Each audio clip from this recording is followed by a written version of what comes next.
Heroes, it is 1:01 p.m. Central Time, which means it is day one. Today we have a very special guest. Professor William B. Irvine is joining us, and I cannot wait to tap into your heroic Stoic wisdom, Professor. Before we do, I want to say hi real quick. Alex, great to see you. Kelly, Kimmy, Coach Lanny, great to see you, looking strong. Georgina, drive safely. Johannes, Coach Becky, Ryan, Sarah, et al. Great to see you. Professor Irvine, great to see you. You are a rare breed, a professor of Stoicism who practices Stoicism. Great to see you. Oh, it's a pleasure to be here. Thanks for the invitation, and hello to all of you out there listening. Thank you for putting aside part of your day to hear an old guy talk about Stoicism. I hope to give you a gentle introduction, because it might not be what you think it is. We talk about Stoicism a lot, and I lean on a lot of your wisdom, and I'm excited to go deep. But community, as you know, if you've been following along, we have two notes on Professor Irvine's great books. One is most recent one, The Stoic Challenge. Check that out for some great big ideas. And the one that came before that, which was one of my deeper influences on Stoicism, A Guide to the Good Life, The Ancient Art of Stoic Joy.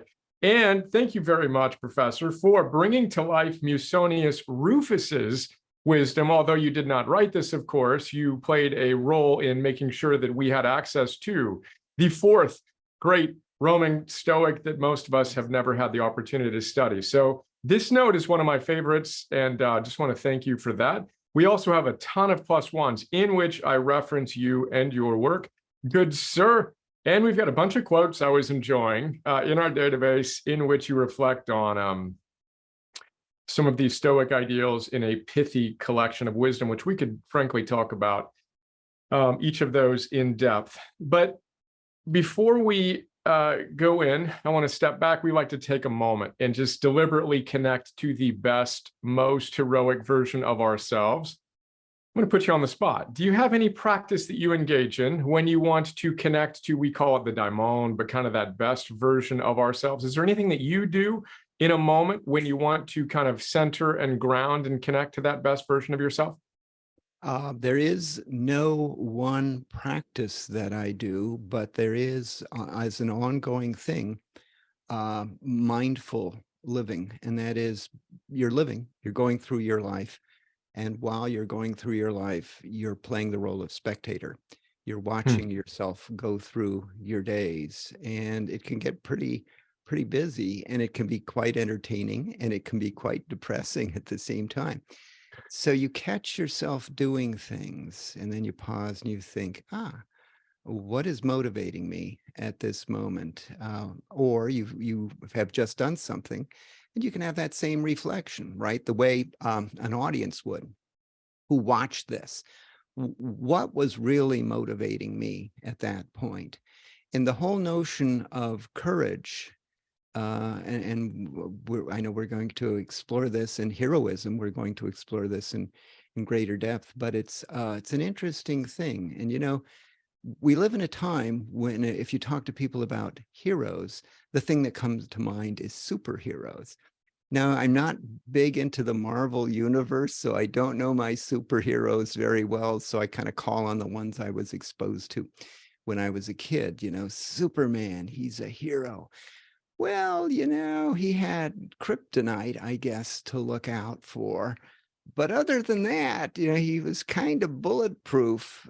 So you can raise this question of, well, was he really heroic? You know, because for him, you know, he could fly. He could fly. So, you know, the standard of what for him counts as heroic. It's certainly heroic from our perspective. But from a broader perspective, you know, maybe not. In the same way, you can take a human who lacks his superpowers, who has normal mortal powers, and who can rise to the level of a heroic action. And it might be some minor thing.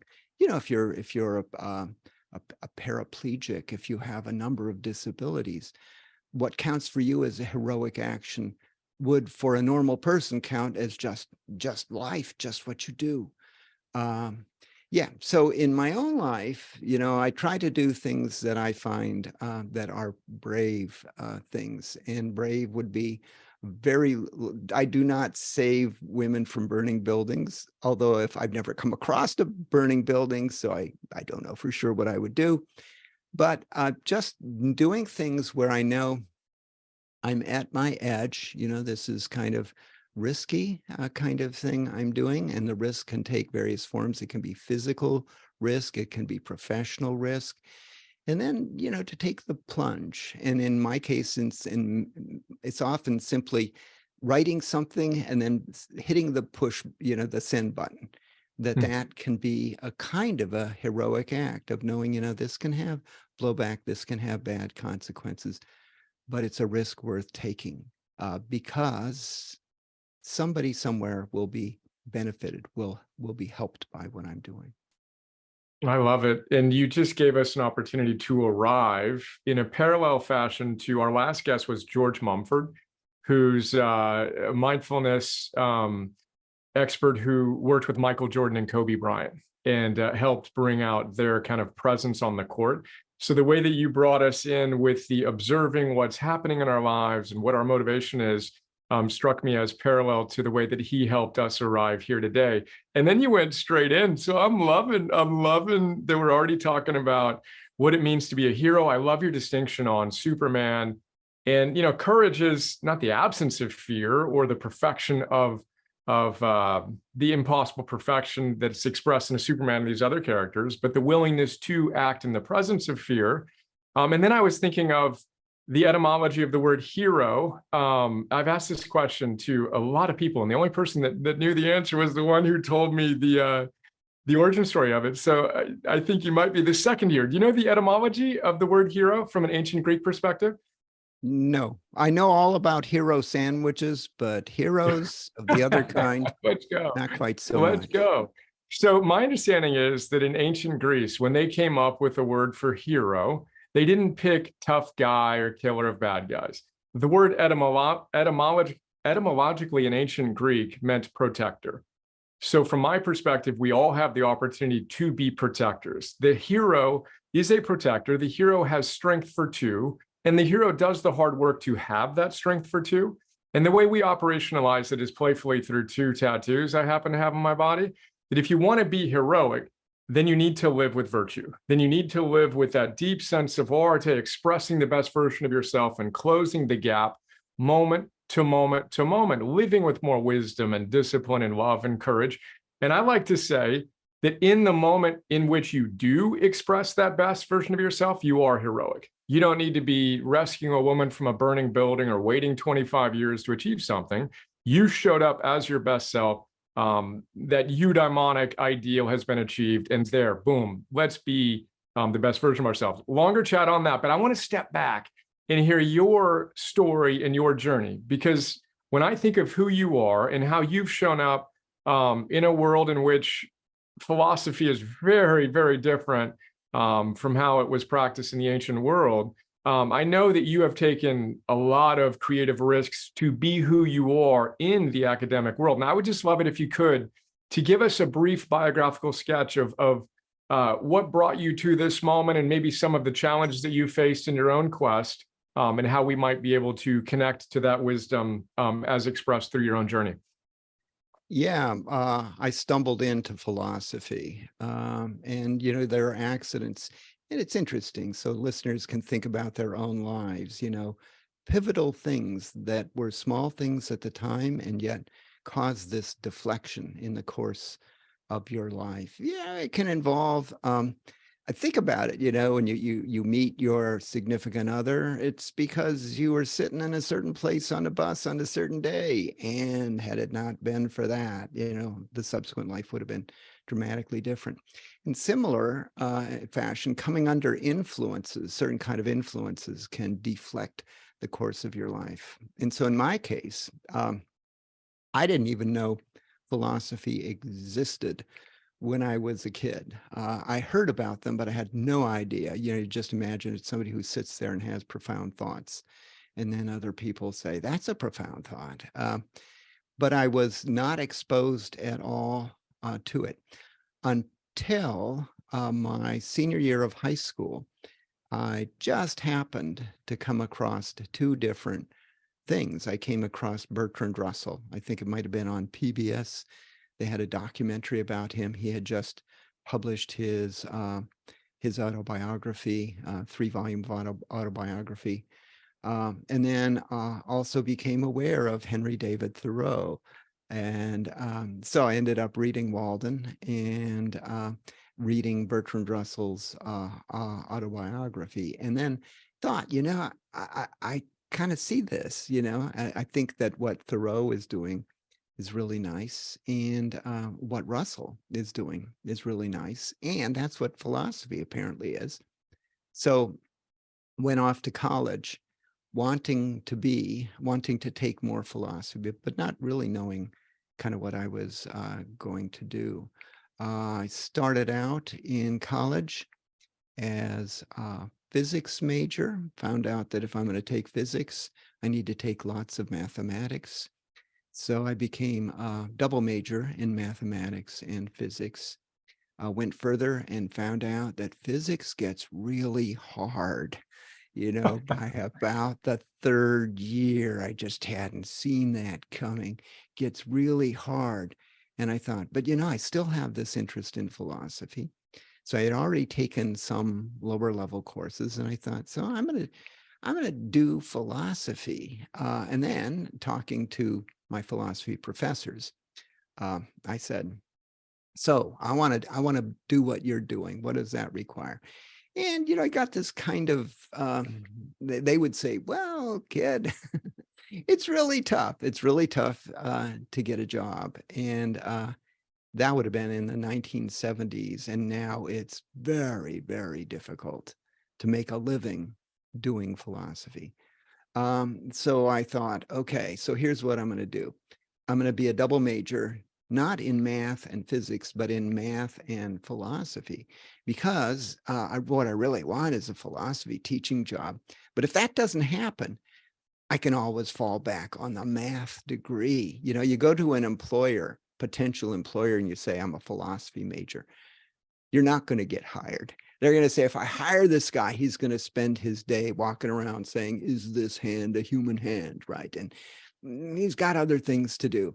But if I tell him I'm a math major, they'll be impressed because they know about that. They know it's hard, it's difficult to do. So I ended up with a double major.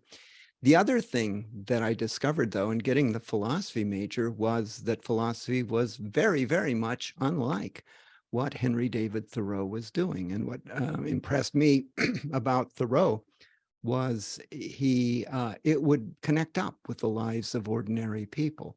And when I was doing philosophy, this is less true today, but and because I was doing it in the United States, we did what's called analytical philosophy. So we dealt with that these problems never get solved.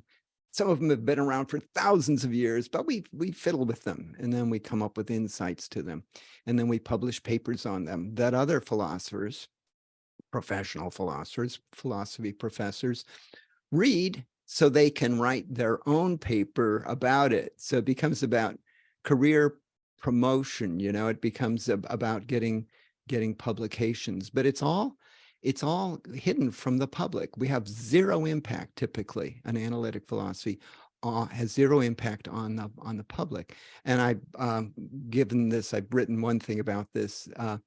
If the garbage men go on strike, we will all know about it. We will care very much about it. We will be up in arms about it. If the philosophers went on strike, no one would notice, right? And you'd pick up the New York Times and it would say, philosophers strike enters 7th year. And you'd say, wonder what that's about, right? If the garbage men did that for 7 years, we would know. We would desperately know. And that's just kind of backwards. And that's because in the Western world, philosophy in universities has taken a certain path. And I decided, okay, 2-step project. One is to get tenure, because that means you've got job security. And second, use that tenure to do something that I'm not supposed to be doing.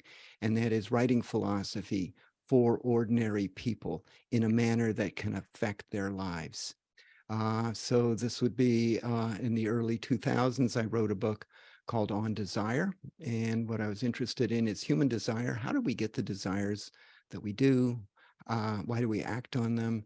And in the process of doing the research for that book, I encountered Stoicism. And I just thought, this is the greatest stuff ever. Because number one, people misunderstood it. They thought that a Stoic is just a person who grimly takes whatever life throws at him.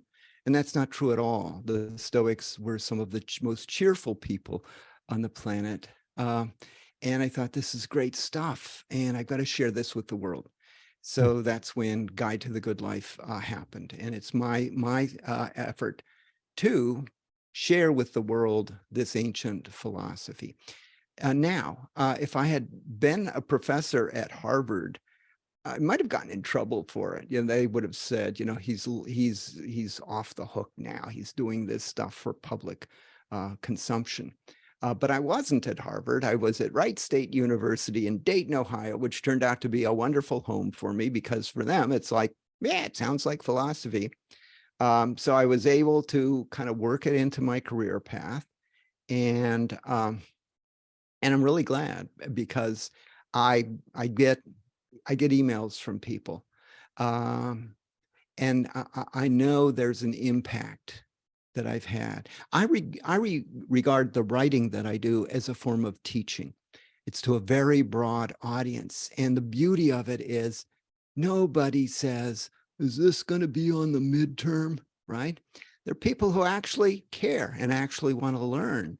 And I also have to work, if you're an academic, you write in this style that's almost unreadable unless you're a fellow academic, but work to write in a way that ordinary people can pick up the books with no background, never had any background in philosophy, take them by the hand, walk them through, and teach them stuff that they can use in everyday life and explain why it's useful, tell them how to do it. Tell them how to become a Stoic. So that's kind of where I am today. About 2.5 years ago, I actually retired. So I regard myself as semi-retired because I no longer appear in the classroom, but I still write for public consumption. I've done a bunch of podcasts. So if you were a Stoic, one silver lining of the pandemic was you were suddenly in demand. A whole bunch of people saying, okay, you're a Stoic. What are we supposed to do under these circumstances? And it was nice to be around at that time and to meet that kind of broader need about how are we supposed to cope with this? So today I would regard myself as still a teacher, but semi-retired. I no longer appear in the classroom. I appear before big audiences like the people present today, who just, they aren't interested in passing a test. They're interested in learning about life because they've got one life to live and they want to spend it in the optimal way that they can. I love it. Thank you for that. And then ultimately, we want to pass the ultimate test, moment to moment to moment. Can we show up as our best selves, etc.? So then Stoicism 101, if you were going to boil it down into its essence, and then I want to step back and ask you about some other favorite distinctions in your favorite philosophers, how would you describe it for us? Stoicism, well, it's very broad philosophy, has multiple components. So my primary interest is in its psychological component. It's also very interested in physics. It's interested in metaphysics. And those are of less interest to me because they have less impact on you living a good life.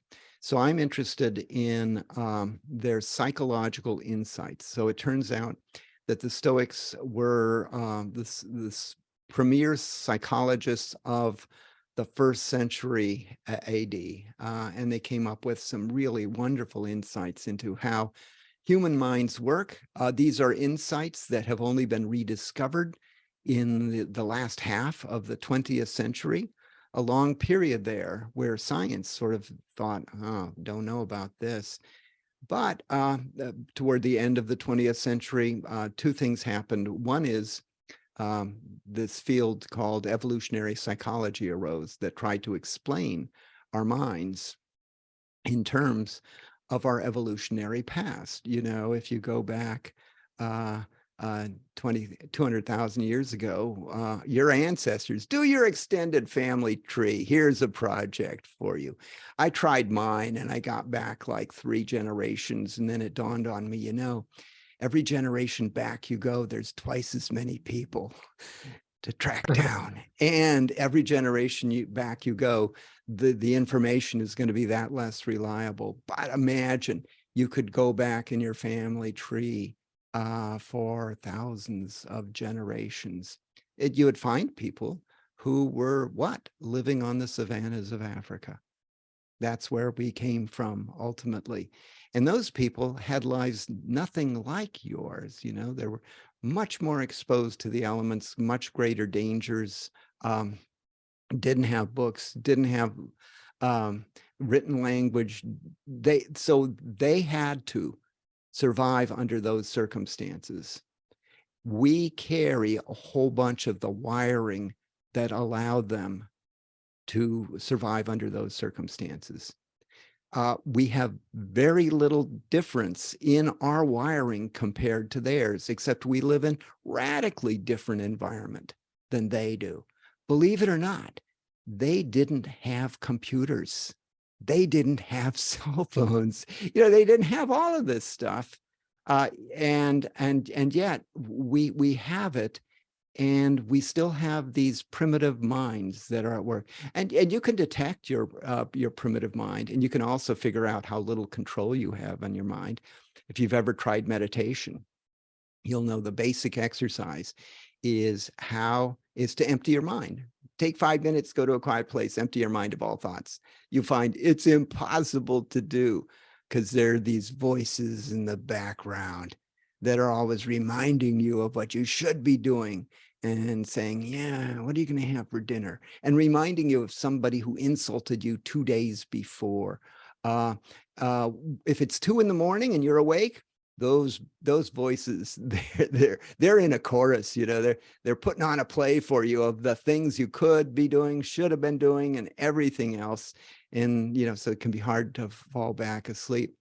And also you notice in your life, you notice yourself, you notice anger. Anger over what? Anger over the fact that somebody said something bad about you. They insulted you. Well, they're just words, you know, and they are just words. But the problem is 200,000 years ago, your status within the tribe you were in mattered very much in a life or death kind of way, and in a way of your ability to reproduce.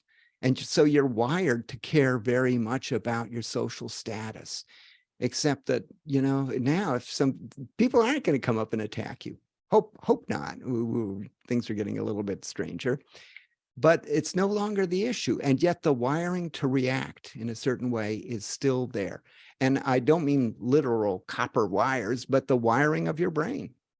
It will evolve very slowly to the new circumstances you're in. But until it does, you've got to live with this wiring. The wiring also encourages you to take shortcuts. Here's one I've been thinking about lately.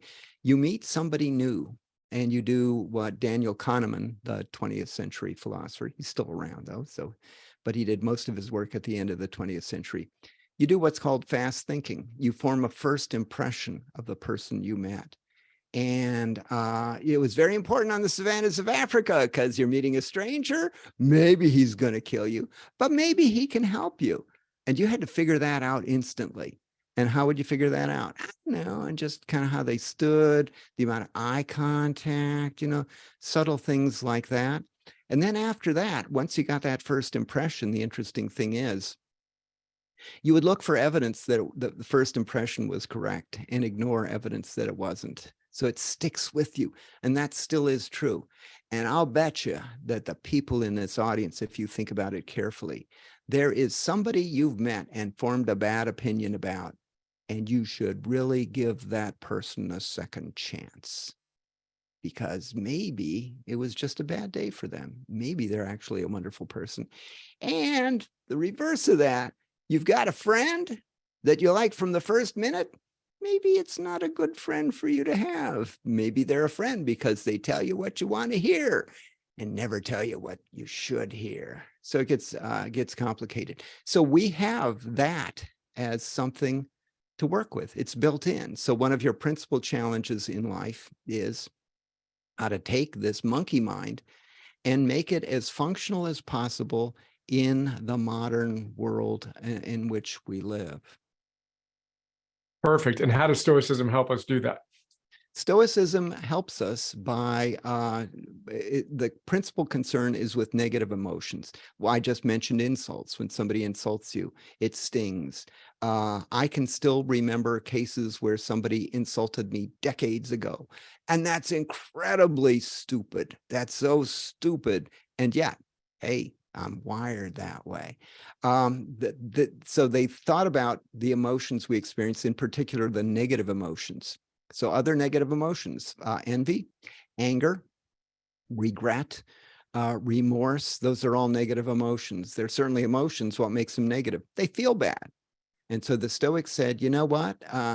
We should come up with a strategy for, number one, avoiding having these negative emotions, and number two, for if they get through our defenses, for minimizing the harm they do to us. Okay. So it isn't that you stand there and just suppress emotions. And that's the first mistake most people think, is that Stoics are really good at suppressing their negative emotions. But that's not it. They don't allow themselves to have the negative emotions because they've got these very clever strategies to avoid having them. And they've also got these level 2 strategies for if that first level doesn't work, here's a second level that can help them minimize the harm that's done. Now, the flip side of the negative emotions are positive emotions. And in the course of a day, if you are looking for them, you will experience a number of them. One of my favorites are moments of delight. So it isn't a big thing, but it's you're going through your day and you realize, gosh, look at that flower. Isn't that something? Look at that sky. Okay, it's a blue sky. Didn't have to be there, but it is there. Could have been a different color blue if it's a cloudy sky. Look at those clouds. Interesting shape. Moments of delight. And of course, you have much bigger form of that is moments of joy. So those are positive emotions. Moments where you experience a feeling of awe at the world around you. So I'm told you at one time I wanted to be a physicist. I still have a deep interest in science. And the interesting thing about science is the more you learn about the world, the more absolutely astonishingly amazing place the world is. And so I can be walking along, see the bark on a tree, see the lichens growing on the bark on a tree, and just be swept away. So those are positive emotions. So Stoics were not anti-emotion. They were very sensibly anti-negative emotions. They embraced the positive emotions. And they dealt with the negative emotions not by stifling them, but by avoiding experiencing them at all. I love it. And there's one of the quotes we have in our database that reflects on exactly that truth. Here we go. Yeah. Ideally, the setback won't give rise to negative emotions within us, not because we are successfully concealing our distress, but because we have no distress to conceal. So what's your favorite practice, or you think the most practical practice to do that? How do we, level one, create a life in which we just don't experience the intensity and frequency of negative emotions that those who are not practicing Stoicism tend to experience? Yeah, that they have strategies. One of the biggest strategies that I discuss at great length in my Stoic Challenge book is called framing. And this is something that Daniel Kahneman and Amos Tversky, late in the 20th century psychologists, came up with this notion of framing. We may not have it in our power to determine the setbacks we experience, but we do have it in our power how we frame those setbacks. Okay. And that's an amazing thing. That's a minor discovery, but it can have major impact on your life. Go back to insults. When somebody insults you, you can take it in a number of different ways. You are wired to take it as something, as a grievous attack on you, one that can reduce your social standing, one that can thereby impair your ability to get food when food is present, and your ability to mate, and so on. You can go that route. You're wired to do that. But besides that wiring, you have a prefrontal cortex. You can think around that. And you can say, I can do that, but I can also simply treat it up, put a comedic frame around it. So what I do is I turn it into a joke. I laugh at the person who has done that. Okay. Oh, you insulted me that way.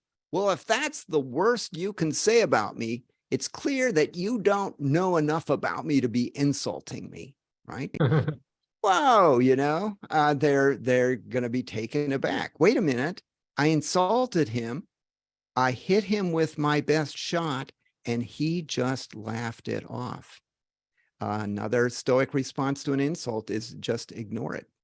Go on as if nothing has been said.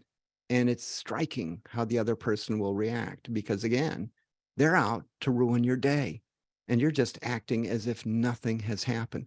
So sometimes if you try that, they might be kind of off their stride and say, did you hear what I just said? And then you say, yeah. And then you just continue as if they had said nothing. It's a devastating kind of thing to do, because it shows them you don't really care what they have to say. By the way, you shouldn't care what a lot of people have to say. And so this is another thing I explore. We all play games in life, right? You have certain values, and then the game is to try to attain the things that you value. Different people value different things. Very many people want to be two big things: fame and fortune. Fortune is a relative thing. So, if you're living in an impoverished country, fortune means what? Means having a roof over your head. If you're an American, fortune means you drive a certain kind of car, you fly a certain kind of jet. Ooh, private jet, I might add. You have all of these things going on. Fame can mean, the obvious sense, but it can also mean internet fame. You want people to admire you. Better still, although you should never admit it, you'd love it if they envied you and the life you were living. Okay. Now, so the desire for fortune, I think, is connected to the desire for fame. It lets you buy stuff that's going to encourage other people to kind of want what you have. So that's one game you can play. There's another game you can play, and the Stoics play. It's not so much about things, acquisition of things. It's about having interesting experiences. It's about developing yourself as a human being. It's about a sense that you're living a life worth living. Now, others who are living with different goals might look at your life and say, he's a failure. And you are, measured against their goals. But you're not playing that game, It would be if you're out walking on a field and somebody comes up from behind and tackles you, and they're triumphant at tackling you. And you might say, well, what was that about? Oh, well, I'm playing football and I tackled you. And then your response is, well, I wasn't. I'm just walking. I don't care about football. So you go play your game with other people who play your game. I just don't want to be part of that game. Why don't I want to be a part of that game? Because I think it's a game that can't be won. And, this whole notion of our pursuit of happiness. So people work very hard to get the one thing they think is missing from their life. The one thing that will make their life complete, and they will live happily ever after. They work so hard to get it, and they get it. And yes, they're happy for 5 minutes, for 5 days, long stretch, maybe for 5 weeks. And then what do? they find a new thing that if only they had it, they would live happily ever after. So they're on what psychologists call a hedonic treadmill. And Stoic is going to say, get off the treadmill.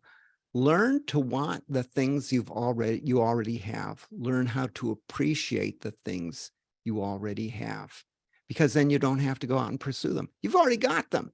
And they have strategies for doing that, for becoming more appreciative of what you already have.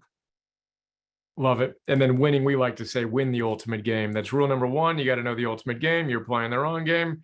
Love the football analogy. Wait. No, football's a sport, but that's not the game that I'm playing right now. Let's go. All right. So stepping back, who's your favorite Stoic? My favorite Stoic right now, ask me next week, and I might have a different favorite Stoic, is Seneca, who was quite a guy, and in some sense was a heroic guy too.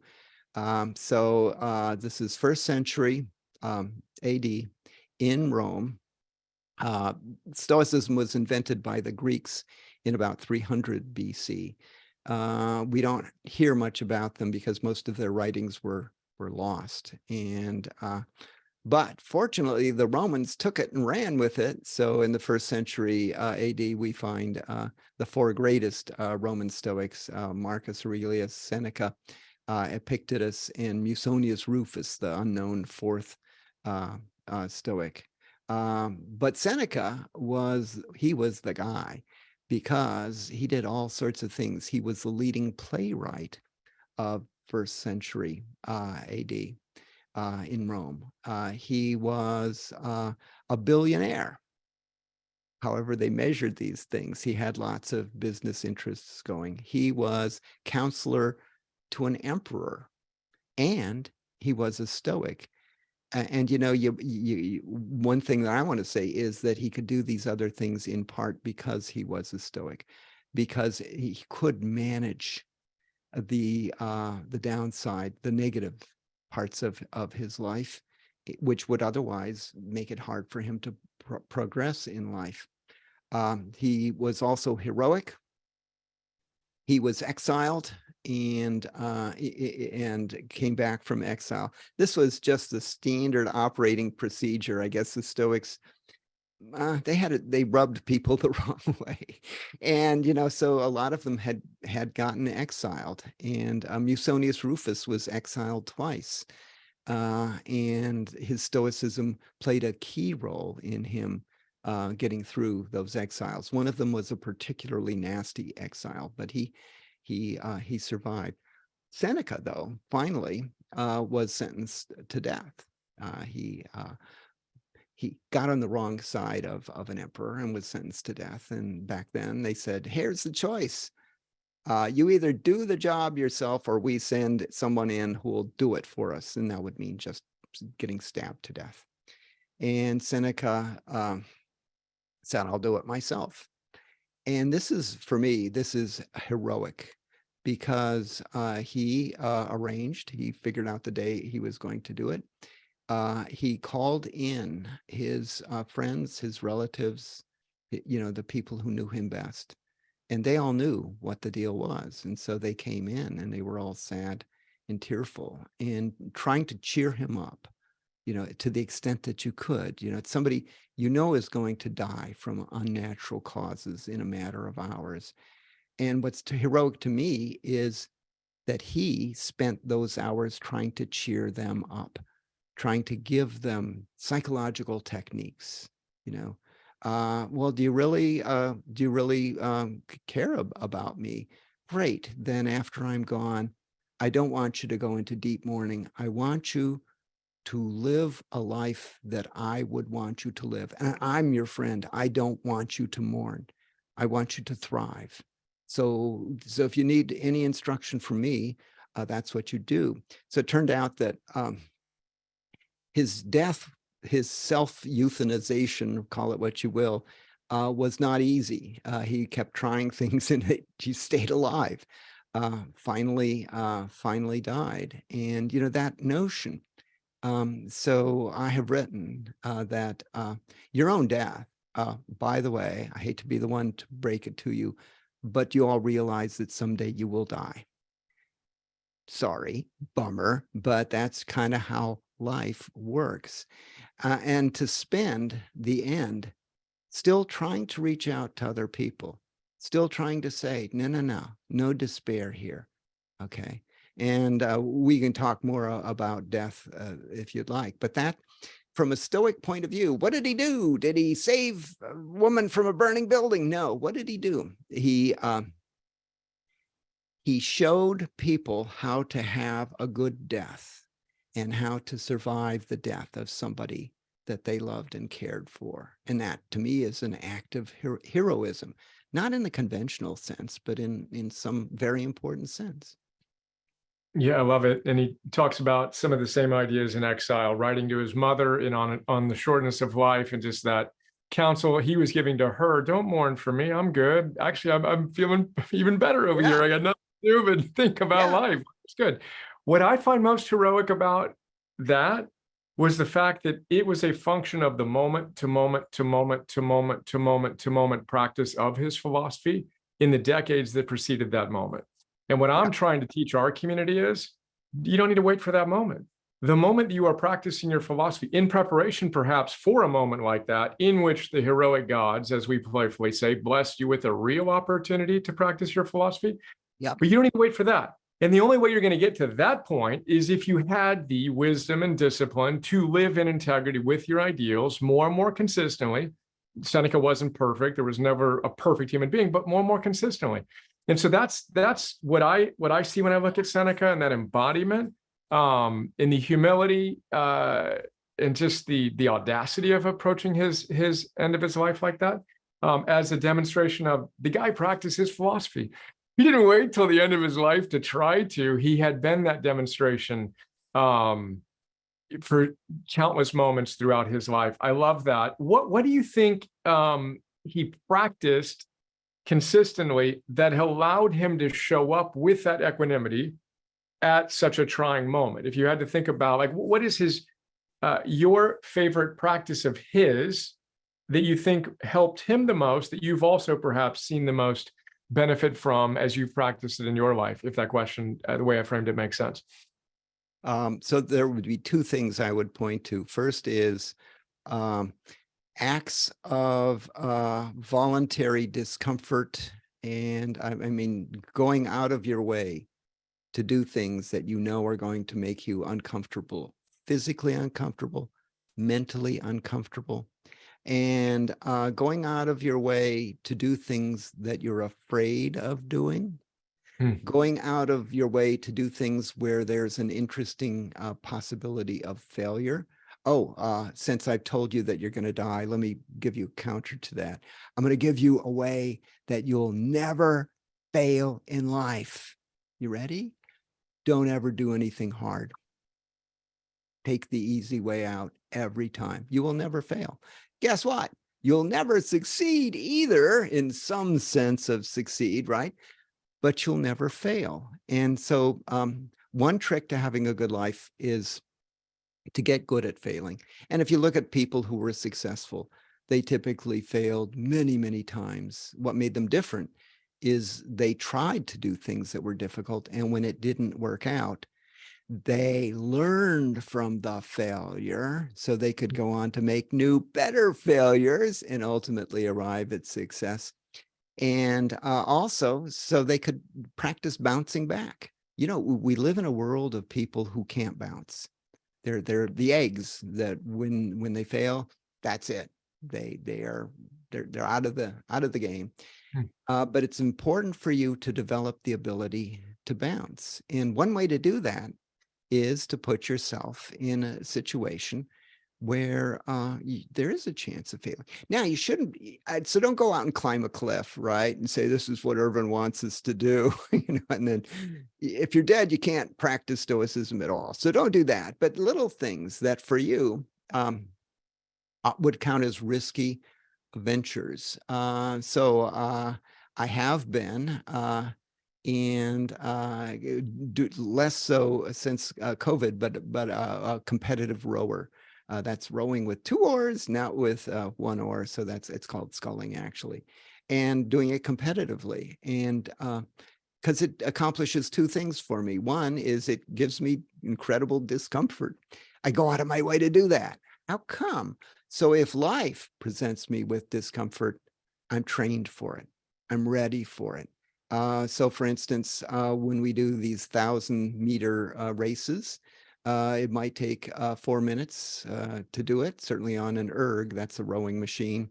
And I call it the 4-minute flu, because before you start, you're just a happy camper, feeling good. And by the end, it's like you got COVID, right? You're gasping to breathe. And you can barely move, and still you have to row your boat back to wherever you have to go.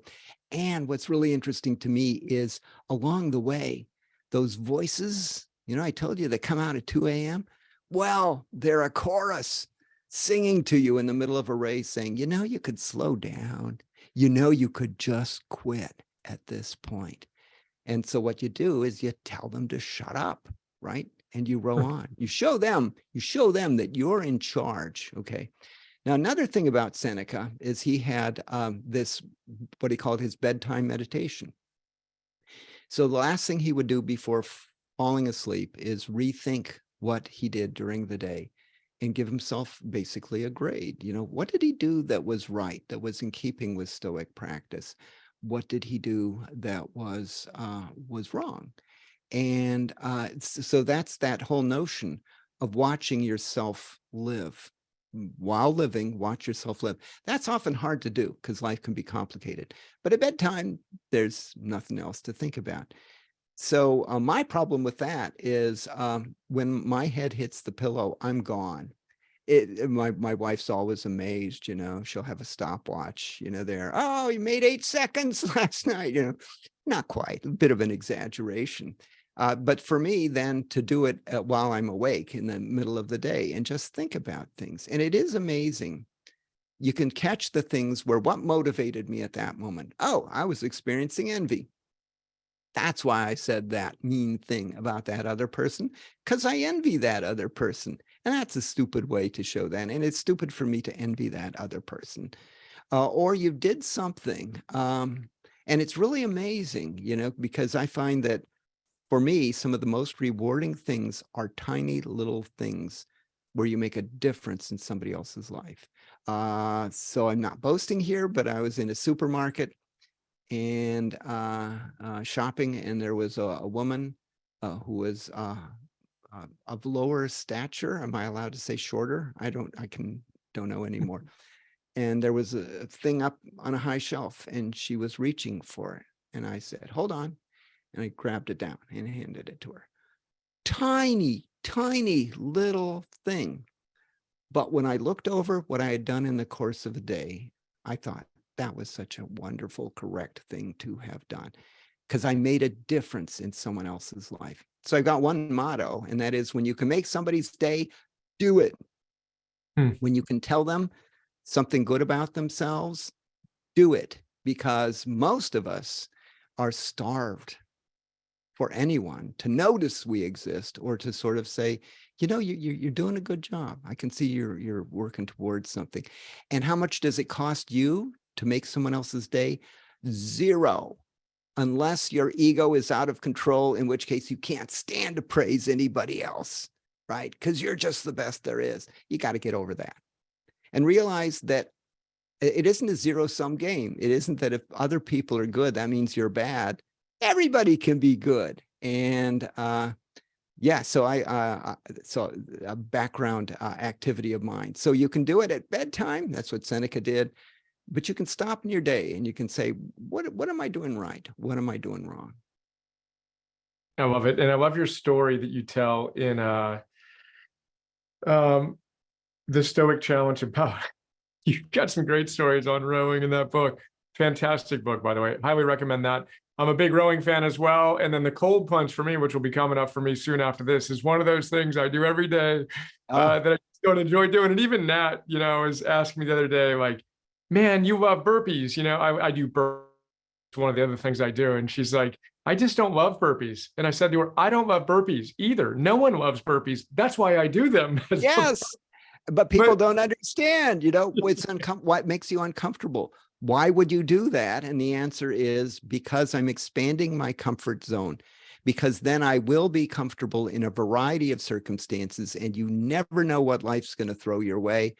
And you don't say what I'm about to say, but you who are used to comfort, you're going to be in big trouble, right? It's the comfort crisis. I mean, this is, again, George Mumford calls it romancing your discomfort zone. Yeah. Stephen Kotler, who was the week before that, said 4%, 4%, 4%.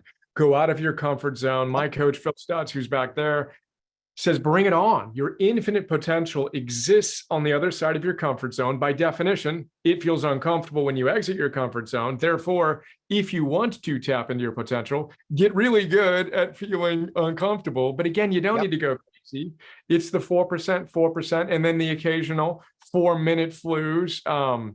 And this, again, is what I admire about how you're sharing this wisdom, and Seneca and the others that I find truly heroic. Ralph Waldo Emerson's up on my wall as well. And he says, look, the hero is a hero because there's this invisible train of angels of prior moments of virtue that are following him or her.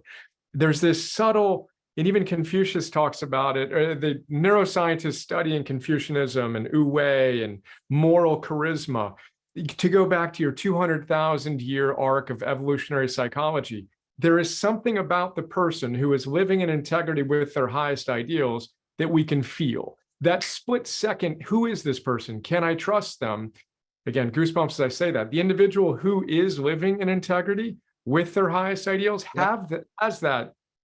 You can't even explain it. It is so fast. The trust that you have in that individual who's looking at you clearly, who is embodying the good, the true, the beautiful. You want to be around them. You want to follow their lead. And this is what I encourage our coaches who we train and others, be that person, be the radiant exemplar. And this is what I think Seneca had. And I wish we could hang out, the three of us, with Seneca right now, because I believe we'd feel it. We'd feel it in his presence way before the moment in which he somehow managed to cheer up his friends at the moment of his preceding his death.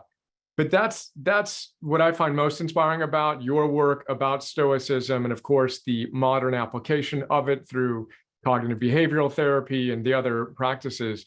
So inspiring. So many other things we can talk about. I know we've got a 7-minute kind of window here. Does anyone have a question they want to pose to the good professor who is now semi-retired? His classroom no longer has walls, but is here with us on Zoom today. If you do, raise your hand.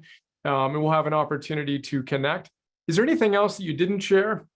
Of course, knowing there's an infinite number of things we could explore, but does anything else arise for you that you want to make sure we discuss? One thing I want to throw in is when you talk about your comfort zone, it's very important. There are two different ones. There's the physical one and there's the emotional one.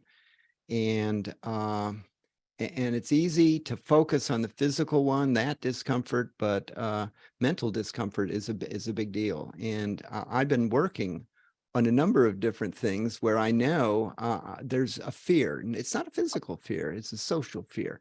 Working on overcoming those social fears. I've also lately project is striking up conversations with complete strangers. There was a time when I wouldn't have dreamed of doing that, but I've just had such wonderful experiences from doing that. You know what? Show someone else that you're interested in their life.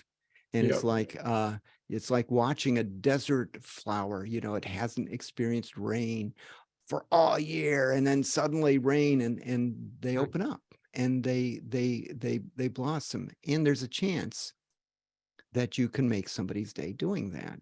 But there was a long time, and I'm not sure why, when I didn't feel comfortable doing that. Talking before big audiences. There was a time when I would have feared that. So how do you do it? You start with a small audience, few friends, you get bigger audiences, and then it ceases to be an issue. So deal with your mental fears as well as your physical discomfort. I love it. And then so many different facets of that point. I find that my physical fears are often mental, ultimately.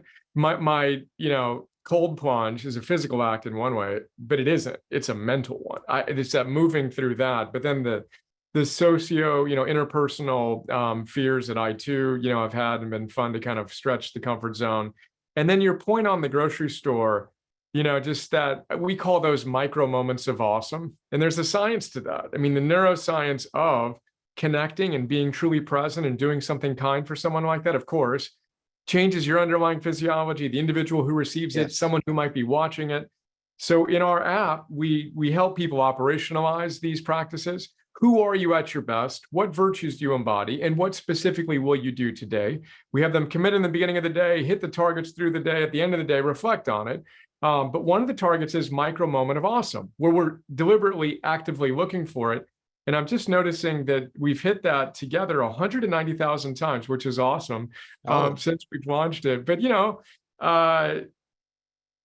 fun. So many things we can talk about. I see your hand up, Dennis, and I would love to bring you up.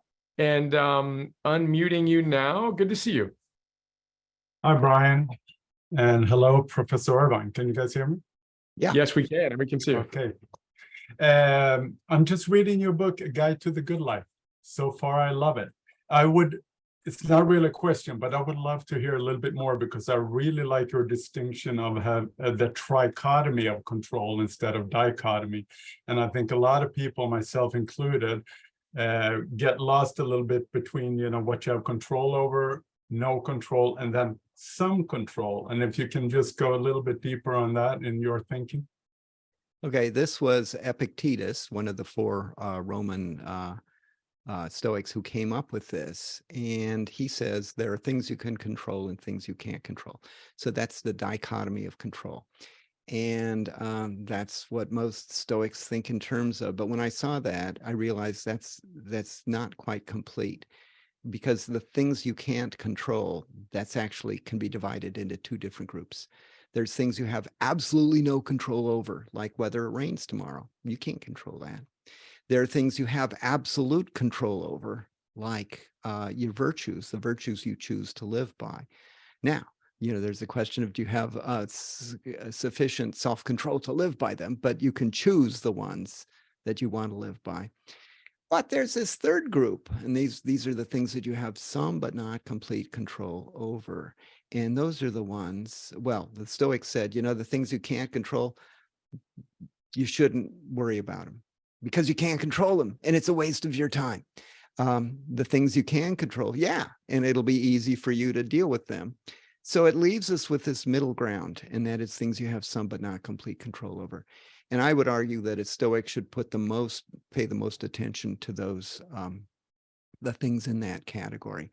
So I give in the book the example of getting ready for a tennis match. You can't control how the other player is, how hard they're training, what they're eating, their strategy for the game, but you can control the same things for you, how you're training, how hard you're training, the strategy for the game. So that's where your attention should be. When I'm doing coaching in rowing, I tell people, don't think about what's going on in the other boats, because you can't control it.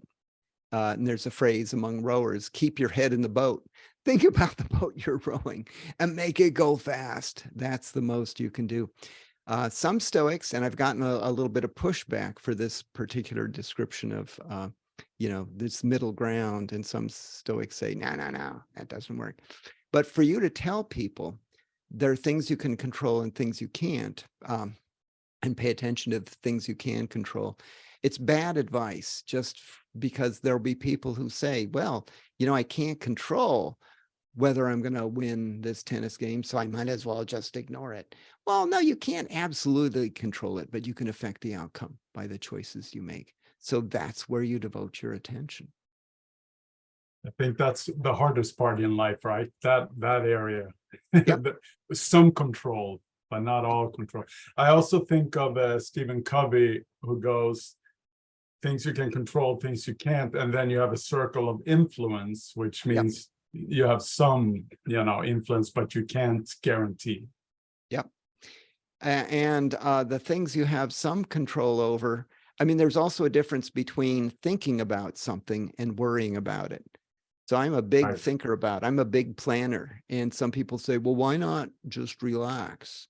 Well, because if you don't plan the future to the extent that you can, bad things are going to happen. And then you're going to have things to worry about. So it's a problem avoidance technique. So I think a lot about things that can happen. Like when I'm planning a trip, I don't worry. I think, and you can think without worrying. Thank you Beautiful. very much. Mm-hmm. Thank you, Dennis. Well, thank you, Professor. I appreciate you and your decades of commitment to both the theory and the practice. And I appreciate you taking the time to be with us here today. And bless you. Thank you. Look forward to connecting again soon. We're going to have the community connect with one another. If you would like to stay on, then please do so.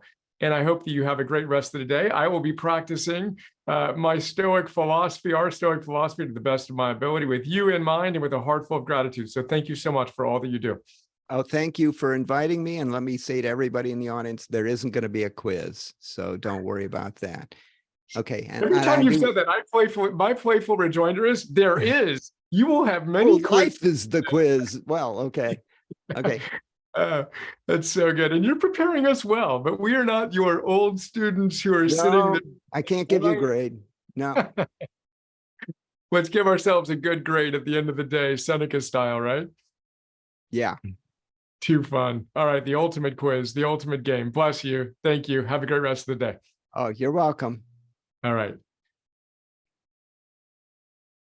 Nat, if you would do us the honors of connecting after we take a quick breath, flipping the switch. What a beautiful man.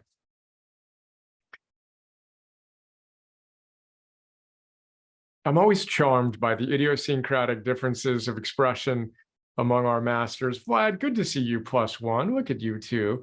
It's so fun for me to see how everyone shows up and delivers their wisdom in such a beautifully differentiated style. With a smile on our face, thanking Professor Irvine for his hard work and embodiment in our community, coming together, committed to practicing these ideals. It sure is a lot more fun to move from theory to practice to mastery together. Look forward to seeing you tomorrow, 1:01 p.m. Central Time. Nat, who's on the schedule for next week? Let's get ahead on that. We haven't done a good job since I've come back. We have not done a good job of giving a heads up. Let me look at my calendar. Who do we have? Oh, cool. We've got Caroline Miller, who's one of the world's leading positive psychologists, has written a number of great books, including Getting Grit, which I actually found in the midst of the Ojai fires forever ago.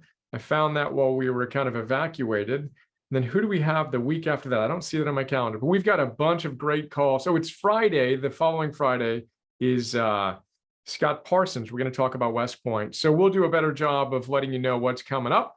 I hope you enjoyed today, and I hope you enjoy your time with one another.